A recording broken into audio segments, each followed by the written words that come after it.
Mario, te quiero agradecer por darte un tiempo para conversar con nosotros.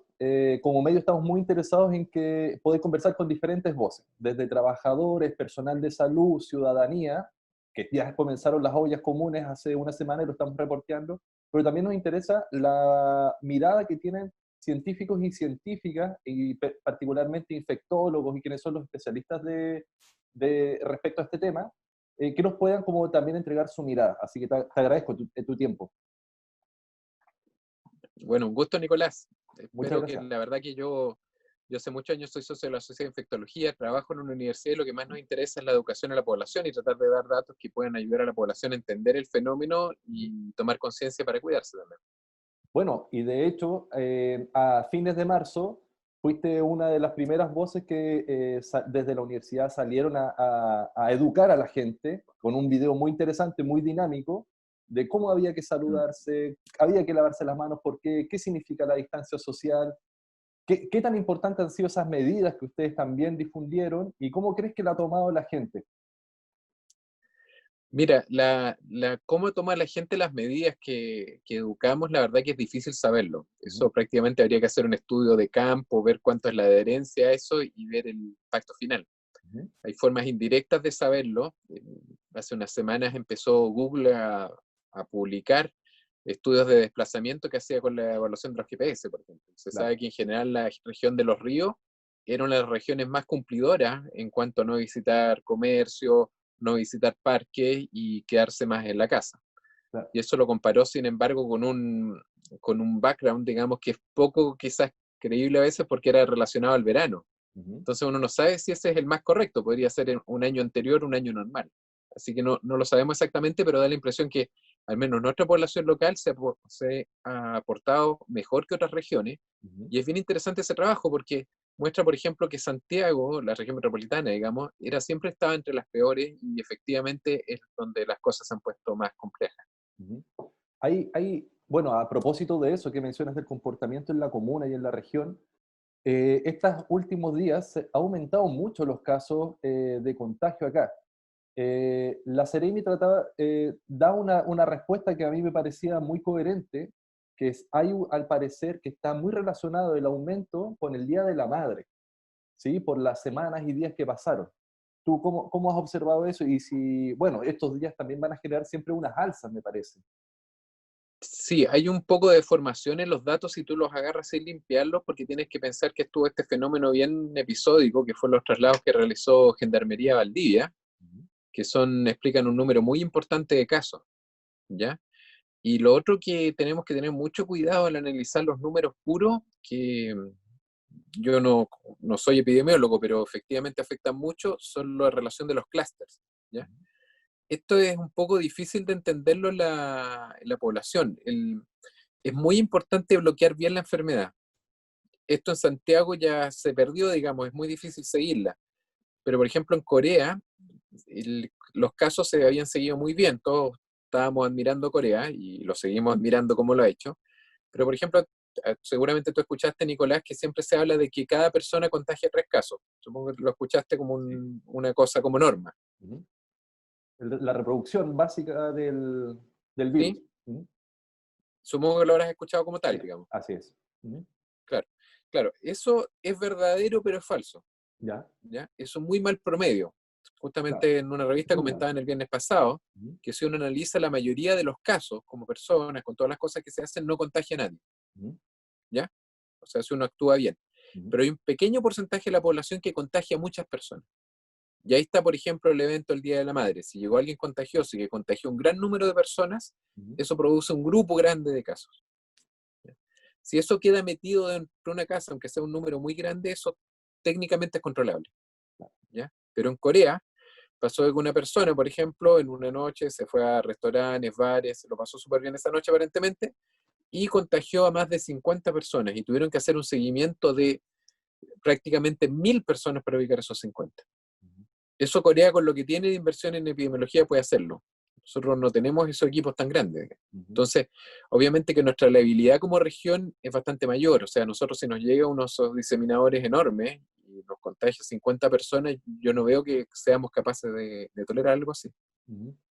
Hoy, a propósito también de lo que mencionas, como esta capacidad construida durante años de Corea, otras potencias como Taiwán, China, que pudieron soportar, tenían una estructura científica y de salud que les permitió soportar esto de una buena forma.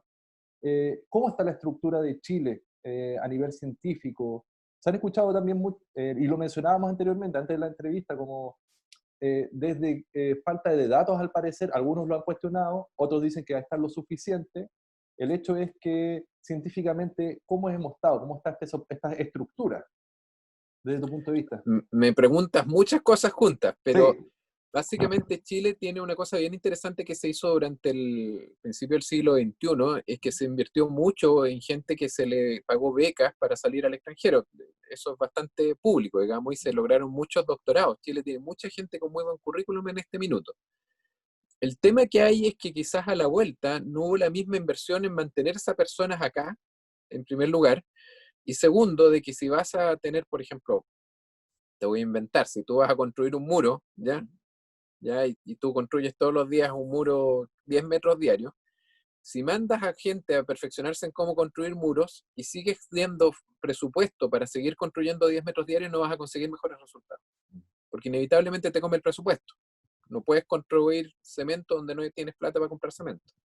Lo mismo un poco ocurre en este caso, o sea, se invirtió mucho en tener una base de gente que estuviera muy bien preparado. De hecho, yo me impresiono cada vez la gente que llega con muy buena preparación, pero no hemos tenido la misma capacidad como país de dar más cupo a esas personas, tal de que tengan capacidad de desarrollar. Y eso implica que uno, que tengan trabajo, si todo el mundo tiene derecho a trabajar, y segundo, de que tengan una capacidad de desarrollar proyectos de investigación. Entonces, los fondos de investigación no han crecido en proporción a cómo ha crecido la capacidad capaz de hacer ciencia, que es una cosa que quizás en mi área, en la parte clínica, no se nota tanto, porque todos tenemos que trabajar para atender pacientes, pero sí lo notamos en la gente que trabajamos más de ciencias básicas, en que tienen una cantidad de días extraordinaria, una capacidad de conocimiento, contacto en el extranjero, pero no tienen la capacidad de desarrollarlas por limitaciones de presupuesto. Y ha sido muy interesante ahora, porque incluso en la región se constituyó un grupo de gente de distintas universidades que ha buscado dar soluciones astutas para contribuir a la pandemia. Y ahí tienes tú este desarrollo que se hizo de los escudos, por ejemplo, el desarrollo que se está haciendo en el ventilador mecánico. Actualmente se están imitando las tórulas, pero llegamos tarde, o sea, nos vimos en una situación que, por ejemplo, no teníamos capacidad de sintetizar rápidamente mascarillas. Ahora ya estamos haciéndolo y estamos llegando. Pero a otros países desarrollados también le pasó lo mismo. O sea, Sí. en los países europeos también se vieron con que no tenían mascarillas para fabricar. Los mismos franceses, por ejemplo, dijeron, oye, no podemos fabricar una mascarilla en Francia. Es tanta nuestra dependencia de Asia que no podemos hacerlo. Ujú. Y lo que tú hablabas respecto a la respuesta rápida que tuvieron estos otros países, si tú analizas el desarrollo de esos países, efectivamente hay algunos más desarrollados que el nuestro, pero hay otros que están bastante a la par. Ujú.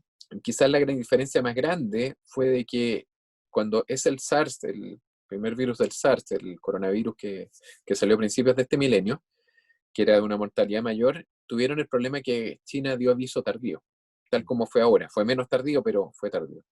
Entonces ellos ya habían tenido una experiencia bastante traumática y adoptaron sus sistemas para tener una respuesta epidemiológica rápida a una emergencia de este tipo. Ujú. Nosotros no habíamos tenido esa circunstancia, al igual que muchos países, y no lo buscamos. De hecho, por ejemplo, en Francia también se empezaron a analizar casos hacia atrás, en España también, y se pesquisó que el primer caso de coronavirus fue varias semanas antes que ellos identificaran la enfermedad. Claro, En el caso de Francia hay un paciente que identificaron que fue el 24 de diciembre. En España, no me acuerdo si fue principios de febrero, finales de enero. claro. O sea, tenemos limitaciones del otro punto para pesquisar cosas que son nuevas. Ujú.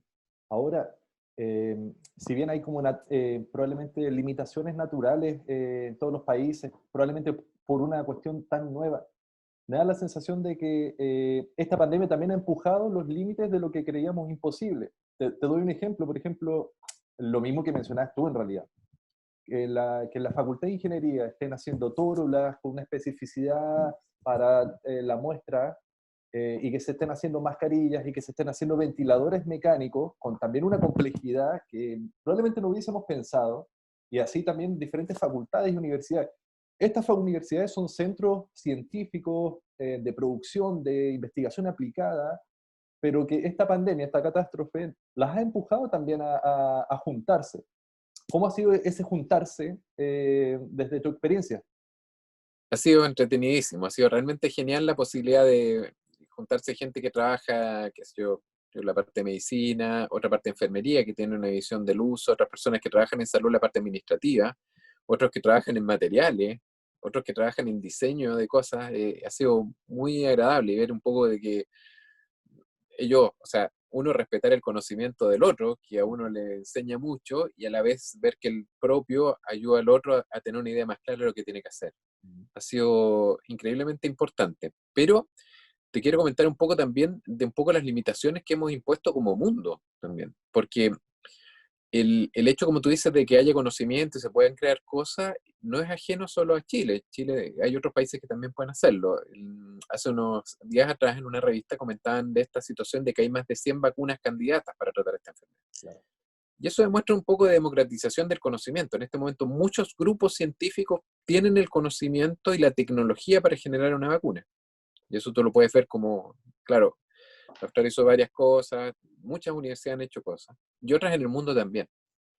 El tema que hay es que comentaba uno de estos científicos, comentaba, debo decir, decía, de que de estas 100, me atrevo a decir que la mitad de estas compañías, entre comillas, que crearon vacunas propias, cuentan con 3 científicos, un funcionario administrativo y un perro. Ya. Ese comentario peyorativo tiene otro punto que es real, que tú puedes tener una gran idea, puedes desarrollar algo increíble, pero la capacidad de escalarlo como sociedad, o sea, de darle un evento de que eso llegue a todo el mundo, sea aceptado, limite las barreras que nosotros mismos hemos puesto, o sea, las barreras de utilización, de que todo tiene que estar limpio, que no puede causar daño, que haya barreras legales, fronteras en todos los países que tienen que ser superadas, patentes con mucha burocracia, que finalmente solo va a triunfar al final el que tenga detrás un gran equipo que tenga inversión. Claro. Te doy un ejemplo súper simple, o sea, se mencionan 20 y tantos proyectos de ventiladores mecánicos en Chile. Supongamos que yo soy director de un hospital privado y compro unos ventiladores mecánicos, ¿ya? Y digo, compré un ventilador chileno, barato, que además funciona bien. ¿Quién me hace la mantención al año? No voy a tener, porque no va a haber un seguimiento de equipo de mantención. Y resulta que yo tengo un decreto de calidad que dice que yo cada tantas horas tengo que tener mantención de mi equipo. Claro. Y al año lo tengo que dar de baja y ya no lo puedo ocupar. Porque yo no di una facilidad para que si un equipo chileno llegaba, cómo iba a ser legalmente la situación de ese equipo chileno. Y tampoco al creador le doy las facilidades para que tenga una forma de seguir su experimento y su invento. Claro. Entonces tú te fijas que hay limitaciones del medio que son mucho mayores Uh-huh. y que ni siquiera nos hemos planteado como sociedad. No es un tema que se llegue ni siquiera a discutir. Uh-huh. Entonces, malamente podemos exigir a las autoridades si nosotros no tenemos ni siquiera conciencia del tema. Claro. Oye, y también, muy interesante el punto que planteas. A mí me hace también querer saber, por ejemplo, cómo ha sido precisamente esta conversación. Claro, los ventiladores también los ha tratado de financiar Corfo, hay una serie de fondos público-privados que están tratando de financiar determinados prototipos. Y ahí hay Claro, uno que es seleccionado de la Facultad de Ingeniería, de acá, de la Universidad Austral. sí, Pero más allá de eso, te pregunté inicialmente sobre el diálogo entre estas comunidades científicas. ¿Cómo ha sido el sí, diálogo no, entre lo público y lo privado también? Entre el Estado, las instituciones y también las universidades y los expertos, que son ustedes finalmente. sí, a mí la palabra experto siempre me ha cargado, ¿ah? Claro, la Yo alejáis un siempre poco. pienso que Mm, uno tiene una porción de conocimiento que no necesariamente lo convierte en un experto y ujú, que eso en buenas manos y juntado con el conocimiento de otras personas puede llevar a grandes productos, ajá, ¿ya? Eso es quizás lo que más se ha visto, o sea, una colaboración nunca antes vista. Hoy contesté justamente una encuesta de una revista extranjera que preguntaba eso, o sea, de la colaboración. Si uno creía que esta colaboración y esta interdisciplinariedad había cambiado el mundo y iba a seguir para siempre. Yo la verdad es que no soy capaz de predecirlo, pero que había ese reconocimiento que había cambiado, estaba absolutamente de acuerdo. O sea, y este conversar, tú dices, entre el mundo público y privado, eh, es real, existe un cierto conversar, pero la verdad es que nosotros estamos llenos de prejuicios como país respecto a eso. O sea, hay cosas que son inevitables. El encuentro público-privado es una cosa inevitable y cuando tú lo vas a tener, lo que tienes que hacer es regularlo bien y sincerizar cuáles son los intereses de cada una de las partes para que eso fluya. Porque no sacas nada en prohibir algo que va a ocurrir. Y yo creo que esto, en el sentido que todos nos hemos preocupado de la situación de lo que va a pasar como nosotros a sociedad, que había un interés muy común, ha facilitado el encuentro público-privado muy altamente. En el sentido que acá vamos a tener que tener un beneficio que no necesariamente es el que originalmente cada parte puede haber planteado. Yo estaba participando con un grupo dentro de la gente del TRI que hemos estado tratando de buscar el desarrollo de una mascarilla. O sea, yo he aportado cómo tiene que ser la mascarilla, he conversado con gente del hospital para preguntar cómo piensan ellos que debería funcionar una mascarilla, si ellos usarían una mascarilla de tales características. Pero todo lo que es desarrollo de material, analizar cómo son los materiales, eso lo está haciendo otro grupo. Después tuvo que venir otro grupo que empezó a ver si es que lo hacíamos, cómo certificábamos que funcionaba bien. Entonces, ese encuentro de que cada uno va aportando y decir, claro, a mí me preguntas, ¿cómo sé que se hace con partículas de suero fisiológico, pero no sé quién puede hacerlo? Entonces, otro conoce a otro grupo y dice, ¿sabes qué tal persona puede hacerlo? Y ahí vamos superando paso por paso hasta llegar a un producto final. Me gustaría también aprovechar esta conversación como para preguntar tu opinión, tu evaluación respecto a qué tan importante es la comunicación de riesgo en situaciones como esta. Y lo hablamos hace un rato, qué tan importante también es la confianza respecto a quienes toman decisiones. ¿Cómo has visualizado eso? Sí, mira, hay dos cosas. Uno, la comunicación de riesgo da la impresión, por lo que sale en las encuestas que han hecho nacionales, que hay una comunicación efectiva, en el sentido que la gente tiene temor de contagiarse. ¿Ya? Eso uno podría decirlo bien. Lo que veo mucho más limitado es que la persona asocie que actividades que hace habitualmente sean realmente de riesgo. Y ahí yo creo que la comunicación ha fluido menos. Tengo mi evaluación más en lo que ha sido personal de salud. Como te decía, yo lamentablemente por la cantidad de trabajo vivo en un ambiente hospitalario y en general no tengo la capacidad de buscar lo que es la percepción de la población. Pero, por ejemplo, que hemos tenido situaciones muy tristes que estamos viendo de que mucho personal sanitario se está contagiando, ¿ya? Afortunadamente no en nuestra región, pero en otras. Pero te doy el ejemplo, por ejemplo, del brote que tuvimos en el consultorio Sabat. Un poco la percepción que puede tener la población es que todas las personas se contagiaron por su trabajo y efectivamente es así. Es muy triste esa situación. Pero si tú analizas estos brotes que han habido en los hospitales, efectivamente lo más probable es que uno o dos funcionarios se contagiaron con el paciente, que lo vemos como de riesgo. Sin embargo, ha pasado acá y en otros lugares del mundo también, el hecho de ir a tomar café juntos, por ejemplo, o el hecho de que uno vean juntos una pantalla de celular para compartir una cosa que llegó en el WhatsApp, que es una actividad habitual, no es percibida de riesgo, pero es el momento en que tú acercas las caras o bien en el momento en que tú te sacas la mascarilla y efectivamente puedes contagiar al otro. Entonces, esas actividades son las que hemos tenido, yo creo, dificultad en contagiar. Hay un brote muy famoso en Estados Unidos que se contagió una gente que fue a cantar en un coro y bastó que una persona contagió a más de la mitad del coro. Actividad de riesgo, cantar en coro. Exacto. Es de mucho riesgo. Es el momento que tú estás lanzando más hacia afuera de tu saliva y lo que esté por ahí. Entonces, un Mario, diseminador alto, como fue en este caso, puede contagiar a una cantidad enorme de personas. Pero esas actividades no son vistas como de riesgo. Lo otro que pasó, por ejemplo, lo que vimos en la feria fluvial. No es visto de riesgo llegar a ver a la mamá y hacer una pequeña comida, precisamente para alguien que viene de una zona de alta endemia. Esas son las actividades que hemos tenido que han producido problemas en nuestra población. Mario, te quiero agradecer mucho el tiempo. No es a veces muy fácil conocer o tener el acceso finalmente a poder conversar con personas que están muy metidas en el tema. A nosotros nos interesa mucho que la gente cada vez vaya conociendo de diferentes voces lo que está ocurriendo y que no basta simplemente el conteo para entender lo que está pasando, el conteo diario, quiero decir. Así que te agradezco mucho el tiempo que nos entregaste. Bueno, ha sido un gusto, Nicolás. Cuando gustes, esto tenemos para bastante tiempo, así que espero que sea el menos posible más. Pero yo creo que tenemos que tener confianza que hay luz detrás de esto y va a brillar el sol seguramente en algunos meses más. Así que ahí podremos vernos las caras de nuevo. Muchas gracias, Mario.